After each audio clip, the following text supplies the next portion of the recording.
बेटा आज हम 8th क्लास के लिए साइंस का साउंड चैप्टर के एनसीईआरटी क्वेश्चंस करेंगे बेटा। ठीक है, तो पहला क्वेश्चन है, choose the correct answer. Sound can travel through gas only, solid only, liquid only, solid, liquid and gases. तो बेटा देखो, साउंड जो है, साउंड को ट्रैवल करने के लिए किसकी ज़रूरत होती है? मीडियम की ज़रूरत होती है।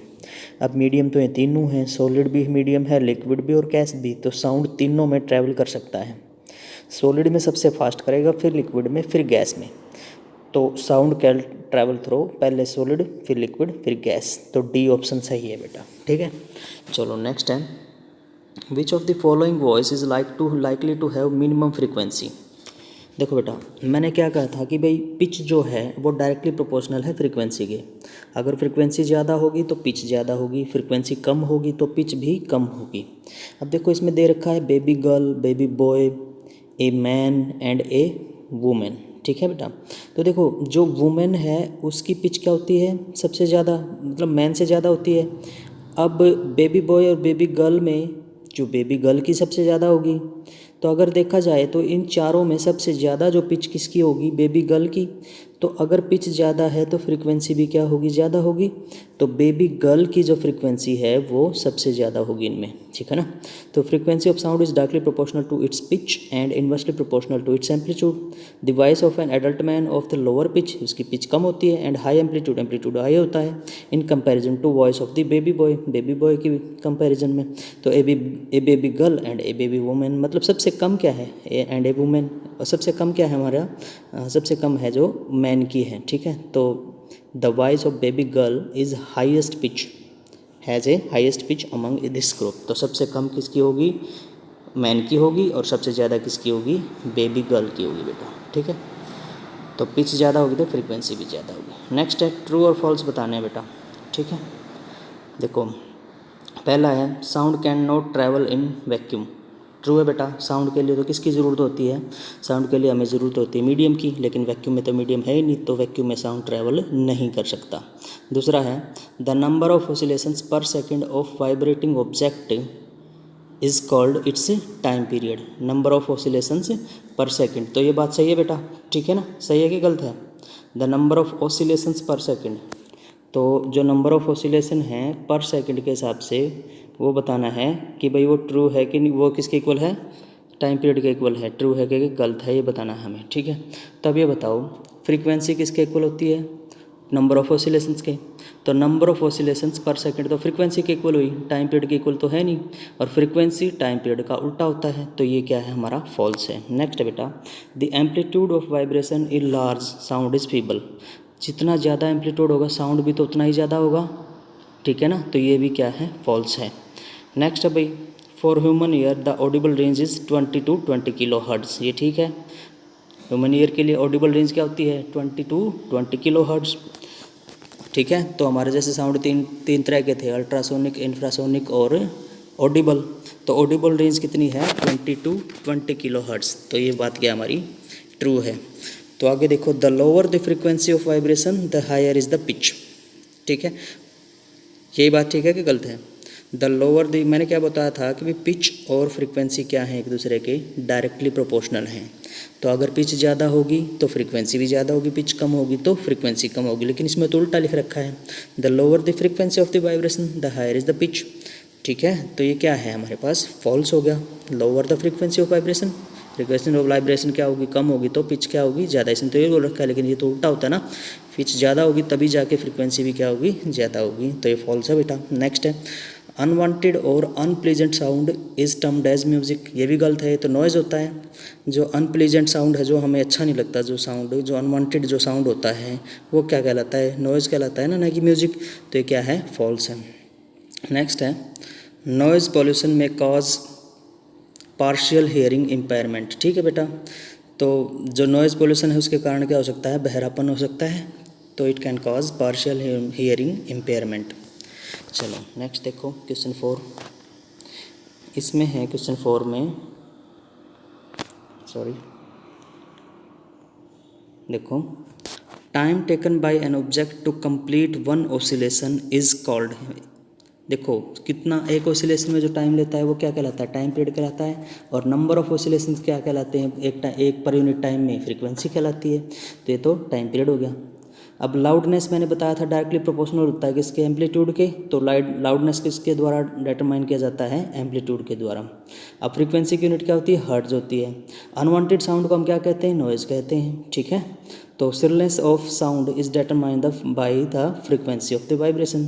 तो जो श्रिलनेस है साउंड की वो किसके द्वारा डिटरमाइन की जाती है, frequency of the vibration. Vibration ज़्यादा होगी तो श्रिलनेस भी ज़्यादा होगी, वाइब्रेशन कम होगी तो श्रिलनेस भी कम होगी, ठीक है। चलो नेक्स्ट क्वेश्चन है बेटा, न्यूमेरिकल क्वेश्चन है ये। एक पेंडुलम है वो 40 टाइम्स ऑसिलेट करता है इन 4 सेकंड। 4 सेकंड में कितने टाइम्स ऑसिलेट करता है, 40 टाइम्स, ठीक है ना। तो find its time period and frequency, इसकी टाइम पीरियड और फ्रीक्वेंसी हमें बतानी है।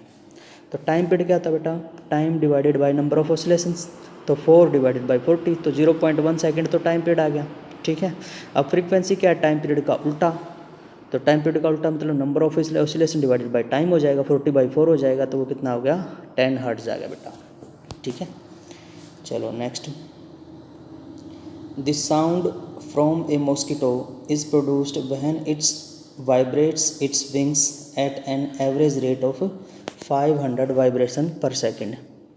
What is the time period of the vibration. Time period क्या होता है बेटा, time divided by number of oscillation. Time कितने दे रखा है, 1 सेकंड, और वाइब्रेशन कितने 500। तो 1/500 कितना आ गया आंसर, 0.002 सेकंड आ गया। चलो नेक्स्ट देखो क्वेश्चन 7th, क्वेश्चन 7 है हमारा। Identify the part which vibrates to produce sound in following instrument. तो इनमें से कौन से, मतलब जो इंस्ट्रूमेंट दे रखे हैं हमारे पास, इनमें कौन सा पार्ट साउंड प्रोड्यूस करता है इनका। अब जैसे ढोलक है, सितार है, फ्लूट है। अगर बात करें ढोलक की, तो ढोलक में आवाज़ कहाँ से आती है, जो ऊपर से जो उसकी मेम्ब्रेन है उसको स्ट्रेच किया होता है अच्छे से, क्या क्या होता है, पकड़ा होता है अच्छे से। तो स्ट्रेच किया होता है तो वहाँ से ढोलक की आवाज़ आती है, ठीक है। तो dholak has stretched membrane which vibrate to produce sound. Next sitar. Sitar में क्या होता है बेटा, जो वायर होती है ना वो स्ट्रेच्ड होती है काफ़ी, जैसे कि सितार में काफ़ी सारी वायर होती है ना, और वो नीचे स्ट्रेच्ड होती है, तो उनको वाइब्रेट करने से साउंड प्रोड्यूस होती है। तो in sitar the stretched strings can vibrate the produce and they produce sound, ठीक है ना। वाइब्रेट होने के बाद फिर वो साउंड प्रोड्यूस कर लेते हैं। अब फ्लूट की बात है, फ्लूट में क्या होता है, जो छोटे छोटे छेद होते हैं ना, एयर कॉलम होते हैं। तो फ्लूट है जो इंस्ट्रूमेंट, वो किसके द्वारा जो साउंड प्रोड्यूस करता है, एयर कॉलम के द्वारा साउंड प्रोड्यूस करता है, ठीक है। चलो नेक्स्ट देखो, what is the difference between noise and music, can music become noise sometimes. देखो बेटा, नॉइज़ और म्यूजिक में मैंने डिफरेंस करवाया था। तो नॉइज़ क्या होता है बेटा, नॉइज़ अनप्लेजेंट साउंड होता है, और वो अनसिस्टमेटिक होता है, अनवांटेड होता है, ठीक है ना। और म्यूज़िक क्या होता है, प्लीजेंट साउंड होता है, जो हमें अच्छा लगता है हमारे कानों को। और वो जो सिस्टमेटिक साउंड होता है, अगर हम चीज़ों को सिस्टमेटिकली पीरियोडिकली बजाएं तो हमारे पास म्यूज़िक बनता है। और अनसिस्टमेटिकली अनपीरियोडिकली ऐसे ही कुछ भी बजाते रहें तो वो क्या हो जाता है, नॉइज़ हो जाता है। तो म्यूज़िक भी कई बार नॉइज़ हो जाता है, कब, अगर हम हाई वॉल्यूम में म्यूज़िक बजाएँ और वो क्या हो जाएगा, हमारे लिए अनप्लीजेंट हो जाएगा, तो वो क्या हो जाएगा, नॉइज़ हो जाएगा बेटा, ठीक है। नेक्स्ट क्वेश्चन 9th है हमारे पास, list sources of noise pollution in your surroundings. अपने चारों तरफ जो नॉइज़ पोल्यूशन फैलाते हैं वो सोर्सेज बताने हैं बेटा। देखो, व्हीकल चलते हैं, साउंड प्रोड्यूस करते हैं, तो उसके कारण नॉइज़ हो गया, ठीक है। क्रैकर्स, जो पटाखे वगैरह, मशीन, लाउड स्पीकर, ये सारे के सारे किसके सोर्स हैं, नॉइज़ पोल्यूशन के। टेलीविज़न और ट्रांजिस्टर की हाई वॉल्यूम, अगर हाई वॉल्यूम में चलाएंगे तो इनको भी नॉइज़ पोल्यूशन हो गया। किचन के अप्लाइंसेस जैसे बर्तन वगैरह जो हैं ये ज़्यादा आवाज़ करते हैं तो वो भी, ठीक है। डेजर्ट कूलर्स, अब जैसे बहुत बड़ा कूलर है वो मतलब काफ़ी आवाज़ पैदा करता है, ठीक है। तो इस प्रकार के सारे क्या हैं, नॉइज़ पोल्यूशन के एग्जाम्पल हैं। भाई क्या कर रहे हैं, नॉइज़ पोल्यूशन कर देते हैं जैसे हमारे चारों तरफ, ठीक है। नेक्स्ट क्वेश्चन है, 9 क्वेश्चन हो गए हमारे। नेक्स्ट है 10th question, explain in what way noise pollution is harmful. तो नॉइज़ पोल्यूशन बेटा क्या हो जाता है, एंजाइटी हो सकती है, हाइपरटेंशन, दिमाग में प्रेशर रहेगा हमेशा, ब्लड प्रेशर हाई हो जाएगा, टेंशन रहेगी हमेशा, ठीक है ना। नॉइज़ पोल्यूशन के कारण परमानेंटली हम बहरे भी हो सकते हैं, इम्पेयरमेंट ऑफ हियरिंग हो सकती है, ठीक है ना। ये चीज़ें हमारे नॉइज़ पोल्यूशन के कारण, इन वजह से नॉइज़ पोल्यूशन हमारे लिए क्या है, हार्मफुल है। चलो 11th क्वेश्चन देखो, your parents are going to buy a house, एक घर खरीदने जा रहे हो आप। They have been offered and one on the road side, एक घर तो रोड की साइड में है और एक घर रोड से थोड़ा 3 लेन दूर है, मतलब थोड़ा दूर है। तो आप कौन सा घर खरीदोगे? रोड की साइड वाले में पोल्यूशन भी ज़्यादा आएगा, हर तरह का नॉइज़ पोल्यूशन भी और एयर पोल्यूशन भी, ठीक है ना। तो इसलिए रोड की साइड का लेने की बजाय हम क्या सोचेंगे कि रोड से थोड़ा सा दूर घर ले लें अपना। तो clearly two road side larger the low noise pollution, so I would suggest a house which is 3 lanes away from the road side because of the pollution level, ठीक है ना। चलो नेक्स्ट है, sketch the larynx and explain its function in your own words.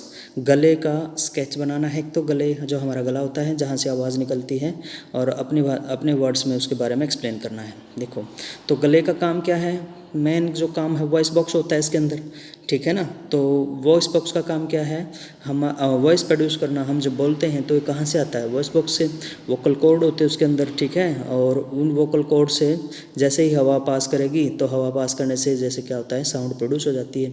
तो when the lungs force air, फेफड़े से हवा निकल के वहाँ तक आएगी, ठीक है। Through this slit the vocal cords vibrate करते हैं एंड प्रोड्यूस साउंड, तो वहाँ से साउंड प्रोड्यूस हो जाता है। तो muscles attach to the vocal cord can make the cord tight और लूज। मसल्स के कारण वो जो कॉर्ड है कभी टाइट हो जाता है, कभी लूज हो जाता है, इसलिए साउंड भी कभी मोटी आ जाती है और कभी पतली साउंड आ जाती है बेटा, ठीक है। चलो नेक्स्ट क्वेश्चन है, lightning and thunder take place in sky at the same time. एक ही टाइम पे बिजली भी चमकती है और ये जो थंडर होता है, मतलब जो गड़गड़ाहट की आवाज़ होती है, दोनों एकदम से होती हैं। तो हमें कौन सा पहले दिखाई देगा? बेटा जो लाइट है उसकी वेलोसिटी होती है 30 करोड़ मीटर पर सेकेंड, ठीक है ना। 3 × 10⁸ मीटर पर सेकेंड, मतलब 30 करोड़ मीटर पर सेकेंड। और साउंड की होती है एयर में 330 मीटर पर सेकेंड। दोनों में काफ़ी डिफरेंस हो गया, कहाँ 30 करोड़ कहाँ 330। तो पहले कौन दिखाई देगा? पहले हमें लाइट दिखाई देगी, फिर उसके बाद में आवाज़ आएगी, ठीक है ना। क्योंकि आवाज़, साउंड की जो वेलोसिटी है वो क्या है, कम है, और लाइट की वेलोसिटी ज़्यादा है। तो पहले लाइट पहुंच जाती है हमारी, पहले बिजली चमकेगी, बिजली चमकने के बाद फिर जाके गड़गड़ाहट की आवाज़ आएगी, ठीक है बेटा।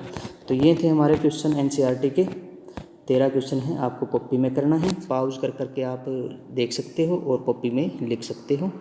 तो आज के लिए हम इतना ही करेंगे। Thank you very much.